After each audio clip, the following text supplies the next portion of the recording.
Salut à tous passionnés de deux roues, bienvenue sur la chaîne Histoire de roue pour ceux qui la découvrent avec cet épisode. Je vous remercie de continuer à suivre et de poursuivre l'aventure avec moi. Merci à tous ceux qui soutiennent la chaîne par l'abonnement, ce qui me permet aussi d'avoir une meilleure visibilité. C'est le YouTube Game comme on dit. Aujourd'hui on est à Hombourg-Budange, dans la boue et là où les motos volent, parfois sans pilote. Avec Jordan Kern qui a la gentillesse de participer à cet épisode et qui va nous partager sa passion pour la motocross. Il va nous expliquer un peu tout ça et surtout nous parler un peu de son parcours. Cet épisode est soutenu et sponsorisé par MP2 Wheels, un partenaire cher à mon cœur parce qu'ils ont soutenu la chaîne et ils y ont cru à mon projet dès le début. Donc je les remercie et je leur fais un petit clin d'œil et je les remercie d'avoir soutenu cet épisode. Et maintenant j'ai envie de vous dire attachez vos casques et gaz.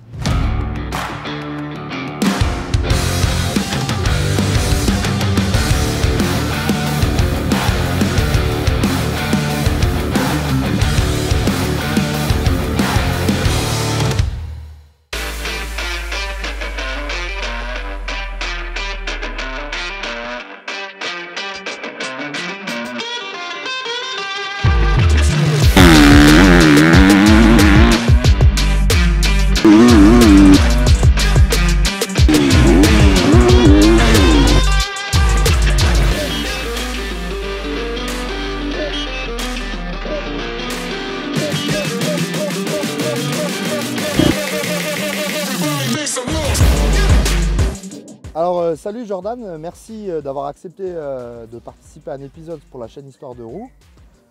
Salut Geoffrey, pas de soucis, c'est avec grand plaisir que je suis là aujourd'hui. Et écoute, sans transition aucune, première question qui me vient, la moto, tu y es venu comment, quand et un peu ton parcours de motard en fait. Alors écoute, c'est un peu une histoire de famille chez moi. Donc mon grand-père roulait en moto à l'époque, mon parrain en a fait aussi. Mon grand frère a été un petit peu dans la moto de route et puis moi naturellement vers l'âge de 3-4 ans j'ai eu le droit à ma petite Pibi où j'avais un petit peu accroché comme tous les enfants hein, forcément, j'étais content d'en avoir une. Ensuite, ouais, dans le jardin un peu quoi. Ouais c'est ça un petit peu et puis on venait déjà un petit peu ici à l'époque parce que mon grand-père connaissait très bien le club, donc du coup j'avais la possibilité de rouler sur le terrain des enfants qu'il y avait à l'époque. D'accord. Et puis voilà, donc j'ai commencé à cet âge-là. Ensuite, j'ai eu le droit à ma petite 60 KX sous les coups des 7-8 ans. Donc bon, je roulais en PV, mais je n'ai pas roulé non plus des heures et des heures, hein, c'était par-ci par-là. Et avec la 60, j'ai dû rouler en l'espace de 5 ans, j'ai peut-être dû rouler 3 fois avec, grand max. Ah ouais, t'as décroché un peu pendant une période alors? Ouais c'est ça, très franchement j'avais décroché complet et après on a pris la décision de la vendre et j'ai pu toucher une moto jusqu'à l'aube de mes 18 ans. Ah ouais, donc une sacrée période sans moto alors? Ouais c'est ça et du coup... t'as fait d'autres sports quoi? C'est ça, ouais, j'ai fait notamment un petit peu de boxe, je me suis essayé au foot mais j'ai vite compris que c'était pas pour moi. Et puis voilà, un petit peu de judo, des choses comme ça. Et comment t'y es revenu alors à l'aube de tes 18 ans? Alors en fait c'est tout bête parce que du coup un des voisins de mes grands-parents avait une petite piste privée où du coup quand il allait rouler j'allais le rejoindre en vélo. Et en fait j'ai repris comme ça parce que mon frère y était aussi, il a fait un petit peu de motocross. Une fois il m'a dit tiens vas-y roule, et donc j'ai repris la moto et du coup après j'ai raccroché direct. Et là il y a eu le déclic, le vrai quoi. C'est ça, on a fait ce qu'il fallait pour reprendre une moto avant les 18 ans. D'accord. Et voilà, on était en 2011 et puis voilà, depuis je suis plus réellement descendu de la moto. Ah ouais. Et tu as commencé tout de suite la compétition, enfin Alors ouais, on a fait, parce que j'avais la chance que mon grand-père avait des bonnes notions, enfin il a des bonnes notions en moto, hein, il est toujours là, grâce à Dieu, merci. Donc du coup, des entraînements, on a fait des entraînements pendant, je dirais, 5-6 mois, la période avant le début des compétitions, et j'ai commencé direct en 2011, du coup, à l'ouverture du championnat, donc avril 2011 ça devait être. Et c'était ici en plus. Ouais, bah écoute, comme quoi, on est à l'endroit où il fallait faire l'interview et tourner l'épisode. Et justement, on le verra en images, tu vas nous faire des belles démos, vous le verrez dans les images, mais ce circuit, est-ce qu'il a une particularité? Il y a plusieurs circuits dans la région, on en parlait hors caméra. Est-ce que c'est particulier en Hombourg-Budange ou Alors ouais, je dirais par son dénivelé. Et par son dénivelé déjà de 1. La texture de la terre qui est particulière et Ouais. donc qui est soit très dur, soit très souple quand c'est il a mouillé. beaucoup plu. Ouais. Ouais. Et ouais, donc beaucoup de techniques sur cette piste, je dirais, où il faut rouler réfléchi et pas faire n'importe quoi pour Donc il y a de pas. l'exigence sur ce circuit. Moi qui connais rien en motocross, je me dis, voilà, demain je vais m'acheter une motocross et je vais me lancer sur le circuit d'Hambourg-Budange. Je vais pas y aller tout seul comme ça. Ouais, non, faudrait prendre ses marques. Faut prendre ses marques tranquillement ici. Bah, parce qu'on va te voir en image, on va croire que c'est facile comme toujours. Oui, c'est vrai. Mais voilà, c'est intéressant d'expliquer. Ouais, non, c'est vrai que c'est une piste, donc comme je le disais, qui est typée par du fait qu'elle soit vallonnée énormément, qu'elle a un beau dénivelé, pardon. Et ouais, je pense que de but en blanc, ça va être pour un débutant les montées qui vont être difficiles. Donc savoir prendre le bon élan pour arriver en haut sans cabrer, etc. Donc ouais, pour moi, c'est plus ça la difficulté Et pour un quand tu débutant. fais de la motocross, est-ce que il faut, alors on dirait dans le jargon presque avoir une case en moins, mais dans le sens de dire les sauts, enfin c'est impressionnant, on verra en image, mais je l'ai vu dimanche dans la compétition, le 4 mai dernier, tu as participé à une compétition ici. C'est quand même assez impressionnant. Le départ, il y a 30 motos qui démarrent d'un coup. Enfin, on verra en image, je mettrai quelques images aussi. Enfin, tout ça, comment on gère tout ça en fait? Parce que le premier saut, ça doit quand même être impressionnant. Ah, quand on arrive à 5 ou 6 sur le premier saut, effectivement, donc je parle pour le jour de la course, c'est vrai que ça fait un peu bizarre.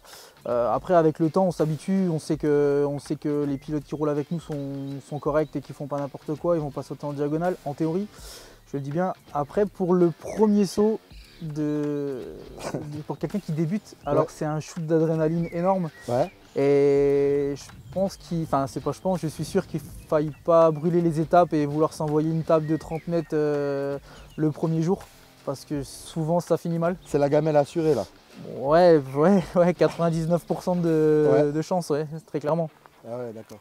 Et donc du coup, quand tu t'es mis à la moto pour revenir à ton parcours, donc tu as fait tes premières compétitions, tu commences forcément, alors pour ceux qui connaissent rien, et c'est intéressant sur la chaîne, moi je suis pas là pour expliquer la technique de la moto, mais quand même c'est intéressant de savoir, il y a des catégories, il y a des règles, il y a quand même un règlement. Tout à fait. Et si tu peux en parler un petit peu, donc on commence souvent par une cylindrée, on évolue, comment ça marche? Alors la particularité de ce sport, c'est que quand vous choisissez votre catégorie, vous êtes livré à vous-même. Donc Ouais. il faut un petit peu se renseigner avant. Ouais. Donc aujourd'hui, on a deux catégories, je dirais. On a les trophées 250 qui pour moi sont les pilotes qui souhaitent débuter dans ce sport, pour la compétition je parle. Donc pour une 2,5, si on suit la logique, je pense qu'il est préférable de démarrer avec une 125, Ouais. où vous avez la possibilité de vous inscrire dans cette catégorie trophée 250. Et du coup, après, monter crescendo. Donc le 125, c'est une petite cylindrée, mais qui demande beaucoup de technique pour la piloter convenablement. Ouais. Donc, du coup, ce qui permet d'acquérir des compétences en pilotage. Ouais. Ensuite, la logique voudrait passer sur une 2,5 ou même directement faire l'impasse sur le 2,5 et passer sur un potentiel 450. Mais bon, là, ça devient. Il y a un gap à franchir. C'est ça, il y a un cap à franchir. Et donc si vous voulez franchir le cap et passer directement en 450, si vous le sentez, allez-y. Ensuite, ça serait de monter en Ligue 250-450, qui est une des catégories les plus relevées en régional actuellement. Il y a aussi en parallèle de cette Ligue 250 Alsace-Lorraine, un championnat qu'on appelle Grand Est, qui regroupe les trois régions, donc Champagne-Ardenne, l'Alsace et la Lorraine, où là vraiment tous les meilleurs pilotes de ces trois régions se regroupent sur une même piste. Et ça fait de belles courses comme on a pu avoir ici le 4 mai. Ah oui, d'accord. Et justement, alors je reviens un peu à ma question aussi. Une autre partie, c'est... moi j'ai regardé la compétition qui était ici le 4 mai dernier. J'ai vu des pilotes se faire disqualifier, j'ai vu des choses où il est arrivé, je dis ouais c'est lui le premier et finalement non, il est deuxième ou il est disqualifié. Il y a des règles, comme dans tout sport, hein, j'imagine. Tout Tu à peux juste en dire 2 mots si c'est pas trop compliqué. Non, non, ça bah, pas de m'intéresse. souci. Bah, alors en fait, oui, effectivement, donc il y a des règles et puis donc du coup plusieurs paramètres à respecter lors des courses. Un exemple, c'est de ne pas sauter sous les drapeaux jaunes, par exemple. D'accord. Donc ce drapeau jaune annonce que derrière l'obstacle ou plus loin sur la piste, il y a quelqu'un qui a chuté ou qu'il D'accord. y a quelqu'un sur la piste. Et donc si l'accident est arrivé juste après un obstacle et que le Ouais, c'est concurrent pour est protéger couché, le voilà, pilote tout qui a à fait. chuté, quoi. Donc la règle dit que si le drapeau jaune est agité, on ne doit pas décoller les roues du sol. Et donc c'est possible que ce week-end il y ait des gens qui ou n'aient pas vu ce drapeau ou qui ont bravé cet interdit. Ouais, puis j'ai envie de dire, ça va tellement vite que les réflexes, ils sont là, mais ouais. Tout à fait, ouais, c'est une erreur et l'erreur est humaine, hein. Des fois un petit peu gêné par un concurrent, la poussière, on voit pas bien le Ah bah, j'ai commissaire vu, qui ouais. agite Ouais. le drapeau. Donc voilà. Ensuite on a aussi un drapeau bleu qui annonce au pilote qui va se prendre un tour ou que les hommes de tête arrivent sur lui. Donc il faut qu'il facilite le passage pour Ah les hommes de Donc tête. il n'y a pas de stratégie du dernier qui empêche un peu le premier ou qui ralentit le peloton de tête. Non, même si parfois les drapeaux bleus ne sont pas forcément respectés par les d'accord. retardataires. Alors volontaire ou non, ça c'est un débat, Ouais. c'est un long débat. Ouais. Mais bon, je pense qu'en règle générale, ça se passe plutôt bien. Et ensuite, bon, il y a des drapeaux comme le drapeau Croix-Rouge, qui annonce la présence Des secours. des secours sur la piste, Ouais. oui, tout à fait. Et puis voilà, après, il y a il y a de la logique toute bête, hein, ne pas couper la piste volontairement, ne pas aller découper un concurrent volontairement dans un virage trop virilement, j'ai envie de dire. Ouais. Et puis voilà, on a fait le tour. Ok. Ouais, ok, donc il y a quand même bien des règles, et notamment liées un peu à la sécurité de la course, à la sécurité des pilotes qui pourraient avoir chuté ou des indications de course. Et ça me fait venir une autre question, c'est dans une compétition, tu as forcément une stratégie de course ou pas du tout. C'est assez impressionnant à regarder, pour avoir regardé vraiment toute une course. Il y a un temps donné, je crois que c'est un nombre, c'est pas un nombre de tours, hein, ou si? Non, c'est... alors nous, actuellement, on est sur 20 minutes plus un tour. C'est 20 minutes Voilà, plus un c'est tour. ça. Et il n'y a pas une stratégie de course par rapport à ces 20 minutes plus un tour? Alors j'ai envie de dire que c'est au cas par cas. En règle générale, on veut tous partir devant et faire la course parfaite. Donc sortir en tête au premier virage et rester dedans pendant 20 plus un tour. D'accord. Après, effectivement, il peut y avoir des stratégies où quand on commence à rentrer en fin de championnat, où le pilote est quasiment titré, il peut se permettre de faire 3, 4 ou 5. Et il sait qu'il a sur les points et qu'il pourra potentiellement gagner le championnat quand même. Et il prend moins de risques d'éviter de chuter, de perdre une course complètement, de faire 0 point, quoi. C'est ça en fait, ouais. Voilà, faut un petit peu gérer sa course.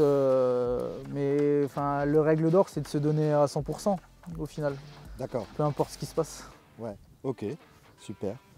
Bah, en parlant de toi, donc ici on est au TTTMC, je dis pas de bêtises. C'est Hein. ça, Thionville Tout Terrain Motoclub, tout Voilà. à fait, c'est ça. Ici c'est ton club. Tout à fait. Tu y es depuis un certain temps, j'imagine. Depuis 2011, Voilà. Donc Voilà. c'était fidèle à ce club. tout à fait. Ah bah, si tu peux nous en dire 2 mots du club, on leur fait un coucou parce que c'est quand même sympa qu'ils nous aient laissé tourner ici. Tout à fait, bah, je remercie le club de nous avoir laissé cette chance de pouvoir tourner ça ici. Et j'en profite pour les remercier de mettre cette piste à disposition quasiment toute l'année parce qu'il y a des bénévoles qui s'arrachent toute l'année pour être là le samedi, le dimanche pour ouvrir un maximum. Et voilà, moi je suis très fier d'être un des pilotes de ce club et de faire partie du comité aussi. Notamment. Ouais, tu es impliqué dans le club. J'allais te Tout à poser fait. cette question-là. Tu as d'autres implications, j'imagine? Oui, tout à fait. Bon, moi et d'autres, on est là régulièrement pour filer un petit coup de main sur la piste, pour préparer la course, s'occuper de petites bricoles. Ça a l'air de rien, mais c'est un boulot de dingue, j'imagine. Ouais, très Entretenir clairement. une piste de terre, c'est quand même pas... C'est pas anodin, ouais, ça prend du temps, énormément de temps.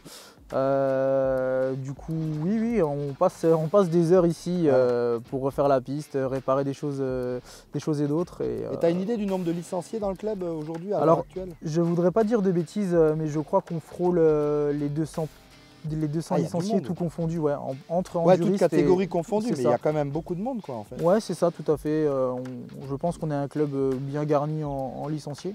Et donc, pour t'entraîner, ça se marche pas trop sur les pieds par rapport à des jours. J'imagine tout le monde veut venir le samedi, le dimanche s'entraîner. Après, on travaille la semaine ou... ouais, tout à fait. Après, la chance de cette région, c'est qu'il y a quand même pas mal de terrain. Ouais. Donc c'est rare qu'on soit 200 pilotes le même jour sur une même piste. D'accord. Puisque du coup, l'idée, c'est quand même d'aller un petit peu à gauche, à droite et de voir... tester d'autres pistes. C'est ça, tout à fait. Ouais. Et en parlant de ta carrière quand même, malgré tout, bon, t'es pas pilote professionnel. Non, clairement pas. Mais tu as quand même eu des titres.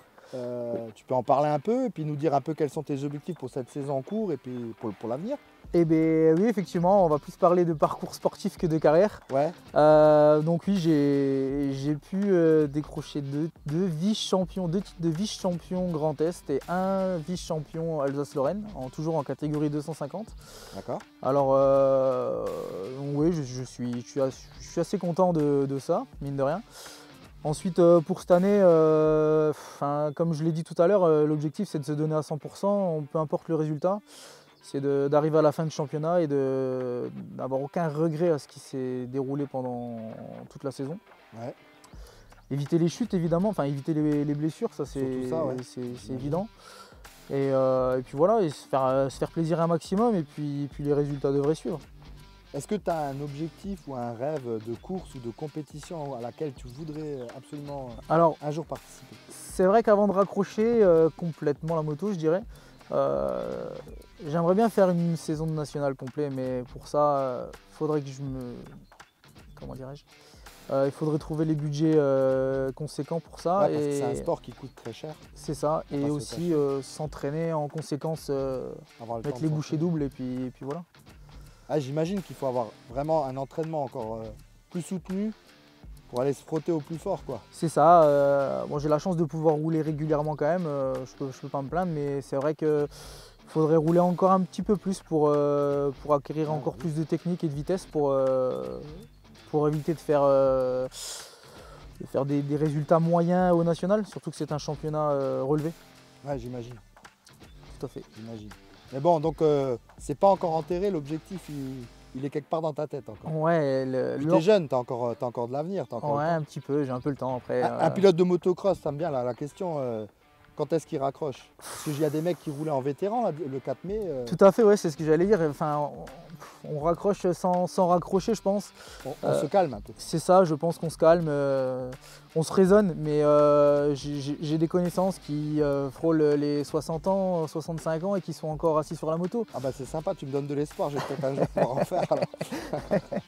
Donc ouais, je pense pas qu'il y ait...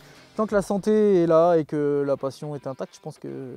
Ouais, et puis c'est surtout que physiquement, il faut faire gaffe aux blessures. Si tu t'es beaucoup blessé, j'imagine que tu peux pas... Ouais, je pense que tout dépend de ce qui s'est passé avant aussi, ouais. C'est vrai que ça joue. Mais ouais, comme je dis, tant que la passion est là et que la santé suit, je pense que... Et en termes de conditions physiques, parce que ça se joue aussi, non? T'es affûté quoi, ça se Ouais, voit, ouais, si on veut être compétitif, c'est sûr que... Faut pas s'endormir sur des McDo H24 et des choses comme ça, mais ouais, faut avoir une certaine condition physique pour pratiquer ce sport, comme tout sport finalement, oui. Pour le faire en sécurité, puisque si tu es préparé, un minimum, tu limites un petit peu tes blessures en cas de chute. Ah, c'est mon avis ça par contre. Ouais. Alors j'ai une question qui est un peu liée à ce que je demandais avant, mais moi qui ne connais pas grand chose, c'est quoi la différence entre le supercross, l'enduro, le freestyle? Il y a plusieurs disciplines quand même dans... Ouais, tout à fait. Ouais, le lambda comme moi va dire motocross pour tout, mais c'est faux. C'est vrai, c'est vrai. Donc comme on dit ici, c'est une piste... donc ici on a la chance d'avoir deux pistes. Il y a une piste d'enduro, donc du coup ce qui est un peu plus dans des sous-bois où la piste est un petit peu moins large, plus exiguë avec des montées puis des franchissements un peu particuliers, des pierriers, des troncs d'arbres, des choses comme ça. C'est un peu à la Tom Barrel, c'est ça? C'est ça, voilà, tout à fait. C'est un peu... Je lui fais un coucou si elle regarde ma chaîne. Donc ça, on va dire que c'est de l'enduro. Après, j'ai que très peu de notions dans ce domaine parce que du coup, je le pratique pas du tout. D'accord. Ensuite, on a une piste de motocross. Donc là, c'est typiquement une piste de motocross normale avec des sauts, des virages, qui s'étend sur environ, je dirais, presque 2 km grosso modo. Ouais, quand même 2 km. Ouais, tout à fait. On verra en image, en tout cas, voilà. le drone. Et ensuite, donc le supercross, c'est un terrain forcément plus petit, beaucoup plus technique, parce que du coup là, il y a beaucoup moins de temps mort. C'est une succession d'enchaînements techniques, donc de sauts. avec ce qu'on appelle des hoops. Donc c'est une série de petites bosses que les pilotes soit dribblent, donc soit passent à toute vitesse sur crête à crête, soit font des enchaînements 2-2-2, 3-3 ou 4-4 s'ils y arrivent. D'accord. Et ensuite le freestyle où c'est un peu plus... c'est très spectaculaire et c'est plus du show. C'est du show. Ouais, c'est du show. Donc là, respect à tous ceux qui... enfin. C'est ça. Les... Respect à tous ceux qui pratiquent cette discipline parce que franchement, lâcher les mains et les pieds, on va éviter déjà quand je lâche une main, je suis content. Donc, Ah ouais, d'accord. Okay. Donc voilà. Bon, on va pas te demander ça après. Ah, sinon c'est mieux. Ouais. Non, on voudrait pas que tu te blesses. Plus la question un peu mentale et émotion parce qu'on a parlé de... Quand tu es sur la moto, je demande ça souvent, c'est qu'est-ce que ça t'apporte et mentalement, enfin émotionnellement, au-delà de la compétition, comment tu vis ça? Parce que depuis 2011 être toujours sur le circuit et avoir plus lâché, il doit y avoir quand même une source de... Ouais, un shoot de dopamine constant quand on est sur la moto, l'adrénaline qui est liée. Et puis ouais, c'est comment dirais-je, l'envie de se surpasser constamment en fait. Et du coup, c'est quoi l'événement ou l'anecdote que tu peux nous partager qui t'a procuré la plus forte adrénaline ou la plus forte émotion là, dans ce domaine? Alors, on va parler de ma toute première course ici, donc en 2011. Ah ouais? Ouais, donc j'étais inscrit à l'époque, ça s'appelait une catégorie promo, donc c'était les débutants, donc ce quoi j'étais. Et en fait, on est arrivé là un petit peu la fleur au fusil, sans trop savoir le niveau qu'il y avait et que j'avais. Et en fait, je gagne la journée et je sors 2 fois avec un all shot, donc je suis sorti premier à l'entame du premier virage. Et ouais, c'était cool. Malgré que c'était une course de débutants. Ah mais ça fait rien, t'as fait un résultat quoi. C'est ça, et donc du coup ouais, c'était je pense c'est un de tes ouais, souvenirs j'étais le plus euphorique possible cette fois-là. Et dans tout ça, tu as une famille, tu as un entourage, tu parlais de ton grand-père qui t'a un peu mis le pied à l'étrier si on peut dire. Tout à fait. Quel rôle ils jouent un peu tous autour de toi? Il y en a qui doivent flipper, ta compagne doit des fois flipper de devoir prendre des risques sur la moto, non? Ouais, je pense que parfois ils ont peur, ouais, je pense. Ça doit leur arriver, mais du coup oui, j'ai un entourage très soudé autour de moi et je suis très content, très fier de ça. J'ai mes beaux-parents qui me suivent constamment avec ma compagne, mon grand-père qui est constamment là. Ouais. Dès qu'il le peut, il est là, donc ça. Et j'ai aussi la chance d'avoir un de mes partenaires fidèles, Francis Soliani, donc MXS, qui est constamment avec moi, que ce soit à l'entraînement ou les jours de course pour des conseils ou des réglages de dernière minute. Il te suit sur le circuit quoi. Systématiquement, et très franchement, je suis très fier d'avoir ces gens à mes côtés. Alors on parlait de bonnes émotions.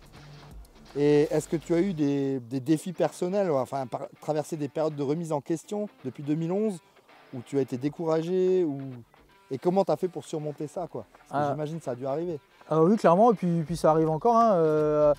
Le lendemain d'une mauvaise course, on est forcément déçu et forcément agacé de ce qui s'est passé. Donc on cherche constamment à améliorer tout ça et à trouver de nouvelles, des solutions tout simplement. Ouais. Et sinon, j'ai jamais eu de trop grosses épreuves. T'es plutôt de nature optimiste et positive alors? Ouais, je préfère voir le verre à moitié plein qu'à moitié vide. D'accord. Très franchement. Il y a toujours un bien dans le mal quelque part. C'est ça, chaque problème une solution. Ouais, c'est pas mal. Et donc en quoi ça t'a apporté dans ta vie personnelle, en dehors de la moto, d'en faire en fait toute cette expérience, toutes ces émotions? Alors, prendre des décisions rapidement. Ah ouais. Très franchement, ça c'est quelque chose que la moto m'a apporté. Je pense. Hein. Ouais. Ensuite, ouais, aussi de relativiser dès qu'il arrive quelque chose, de pas se lamenter sur son sort. Je veux dire, chaque problème une solution. Donc, c'est ce que la moto m'a apporté en fait, de relativiser de tout ce qui se passe dans la vie de tous les jours. Hein. Donc, chaque épreuve peut être surmontée.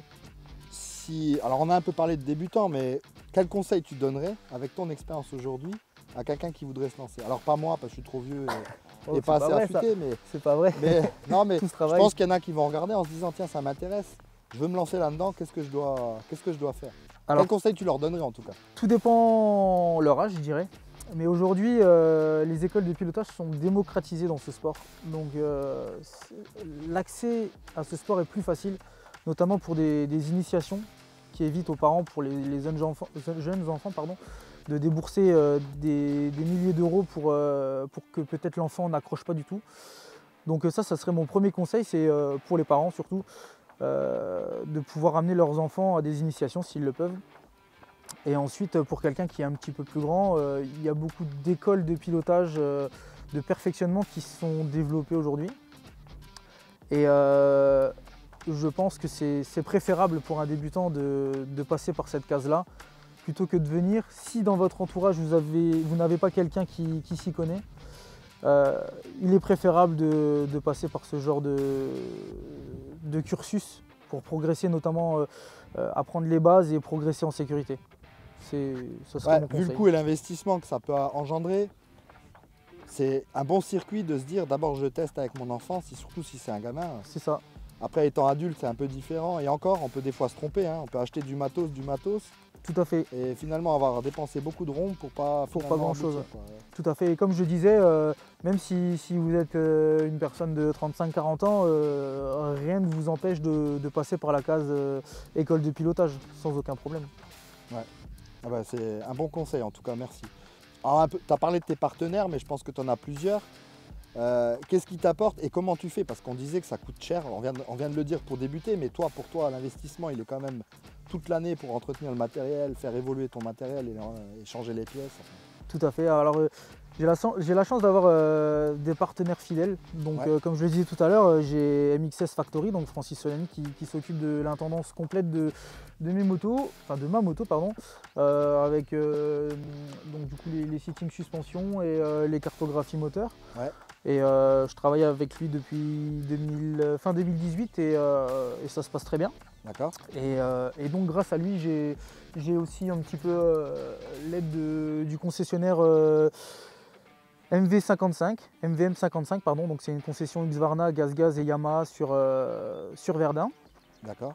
Et donc voilà, ça c'est mes partenaires, disons voir, principaux machines. Ouais. Ensuite j'ai la chance aussi d'être suivi par Sob Design qui est mon partenaire pour tout ce qui est kit déco. Donc c'est ce que vous voyez sur la moto avec toute l'implantation de mes partenaires et aussi pour tout ce qui est tenue de moto, donc celle que je porte là vient de chez lui. D'accord. Et voilà, ensuite cette année j'ai aussi la chance d'être suivi par MP2 Wheels qui m'ont filé un petit coup de main pour de l'huile et c'est super de leur part. Ensuite j'ai quelques partenaires on va dire financiers qui me filent un petit coup de main pour m'aider à acheter du matériel et puis passer une saison dans des bonnes conditions. Ouais, donc c'est bien d'avoir beaucoup de partenaires parce que tout le monde peut y contribuer d'une manière ou d'une autre en fonction de leur spécialité. C'est ça, chaque petite aide est importante. Enfin, ça c'est mon avis après. Et puis t'es pas fermé à en avoir de nouveaux aussi? Non, très clairement, non, si jamais. Le message est passé. Voilà, si jamais. Ouais. Et alors j'ai envie de dire, si tu devais résumer en une phrase ce que représente la motocross pour toi, qu'est-ce que tu dirais? Par rapport à tout ce qu'on s'est dit jusqu'à maintenant, si tu devais le résumer en une phrase, tu dirais quoi? Ça va faire un peu bateau peut-être ce que je vais dire, non, mais ouais, c'est un mode de vie je dirais. Pour moi c'est un mode de vie. Ouais, c'est un peu comme les mecs qui ont la custom culture, il y a la motocross culture alors. Ouais, on va dire ça en fait, ouais, clairement. Ouais, mais il y a le look déjà, forcément c'est pas le même. Ouais, c'est ça, et puis ouais, c'est un mode de vie, une passion bien ancrée en fait.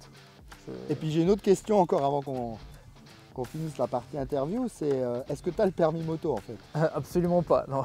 Comme quoi? Enfin, on appelle ça le CASM pour pouvoir obtenir une licence compétition. Donc du coup c'est un petit diplôme, enfin c'est un petit exercice écrit et pratique qu'on doit passer avant d'obtenir le certificat pour avoir notre licence. On le passe une seule fois, ça suffit. D'accord. Et puis après il est valide toute notre vie, mais le permis moto absolument pas. Ah bah comme quoi. Bon bah écoute, merci Jordan. Et je sais pas si tu as un dernier mot pour les abonnés de la chaîne qui te regarderont. Si tu as envie de passer un message, c'est ton petit moment de l'inviter. Si tu as envie de dire quelque chose, c'est le moment. Eh bien allons-y. Eh ben, déjà, abonnez-vous, likez la vidéo et puis j'espère qu'elle vous plaira. Geoffrey fait un très bon travail sur sa chaîne. J'ai pu consulter les 11 épisodes et sérieusement, j'aime bien. Et puis voilà, bon roulage à vous tous et puis faites-vous plaisir. Ouais, et puis qu'on vienne te voir un peu sur les compétitions dans la région, ça serait sympa. Ouais, Pour te accessoirement, supporter. si vous pouvez, vous êtes les bienvenus. Ah ouais, en tout cas l'ambiance est sympa, j'en témoigne. C'est parfait. Merci beaucoup Jordan. Merci Et Geoffrey. puis on va laisser nos abonnés et puis ceux qui regarderont la vidéo profiter un peu sur le circuit de quelques images avec toi sur la moto. Là Ça t'es tout marche. propre mais là ça va pas durer. Ça marche. Allez, merci. Merci.